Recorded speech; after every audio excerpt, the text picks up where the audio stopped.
Technology के माध्यम से आप सबके समक्ष पुनः उपस्थित हुआ हूं। विश्वविद्यालय द्वारा मुझे एक राष्ट्र एक चुनाव पर बोलने का निमंत्रण प्राप्त हुआ है। इसके लिए मैं विश्वविद्यालय प्रशासन का आभार व्यक्त करता हूं। कानपुर में भाजपा के प्रबुद्ध वर्ग सम्मेलन में पूर्व प्रधानमंत्री और भारत रत्न स्वर्गवासी अटल बिहारी वाजपेयी एआई के माध्यम से जीवंत हो गए। कार्यक्रम में उनकी आवाज और चेहरे के हाव भाव को एआई से जनरेट कर एक राष्ट्र एक चुनाव देश के हित में होने की अपील की। इस दौरान अटल बिहारी वाजपेयी ने अपने पुराने स्टाइल में पूरा भाषण भी दिया।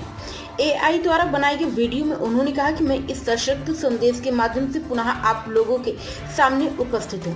विश्वविद्यालय द्वारा मुझे एक राष्ट्र एक चुनाव पर बोलने का निमंत्रण प्राप्त हुआ है।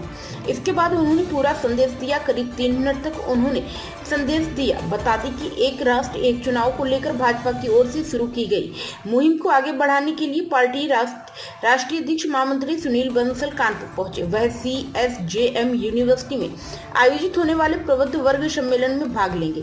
इसमें प्रदेश अध्यक्ष भूपेंद्र चौधरी भी शामिल होने के लिए पहुंचे हैं। प्रभारी मंत्री योगेंद्र उपाध्याय भी मौजूद हैं।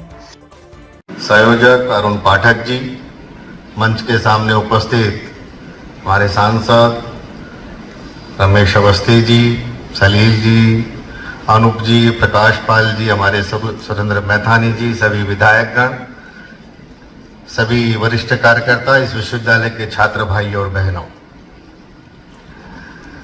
सबसे पहले मैं विश्वविद्यालय के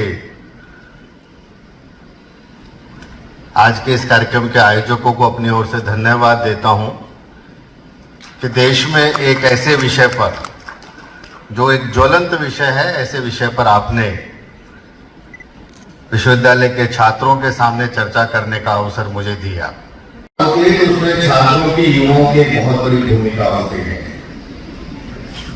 हम अपने देश के इतिहास को देखें, दुनिया के इतिहास को देखें, हमेशा परिवर्तन की शुरुआत ये युवाओं ने, छात्रों ने की है। और मेरा मानना है कि आज के विषय के माध्यम से जो भविष्य में देश की राजनीति बदलेगी, उसकी शुरुआत भी आने वाले दिनों में देश के छात्र और युवा और नौजवान ही करने वाले हैं। तो हमारे सामने एक बड़ी चुनौती है और देश के यशस्वी प्रधानमंत्री जी ने इस चुनौती को स्वीकार करके आगे बढ़ना प्रारंभ किया। और लोकतंत्र में, हिंदुस्तान जैसे देश में, यहां लगभग हर वर्ष चुनाव होते हैं और हम सब लोग एक पूरी सरकारी मिशनरी, पॉलिटिकल पार्टी से जुड़े लोग चुनाव में व्यस्त रहते हैं। और उसके कारण इस प्रकार की समस्याएं, इस प्रकार की चुनौतियां हम सब लोगों के सामने हैं। उन चुनौतियों का किस प्रकार से सामने। प्राइम संदेश न्यूज से संवाददाता मयंक सैनी की रिपोर्ट।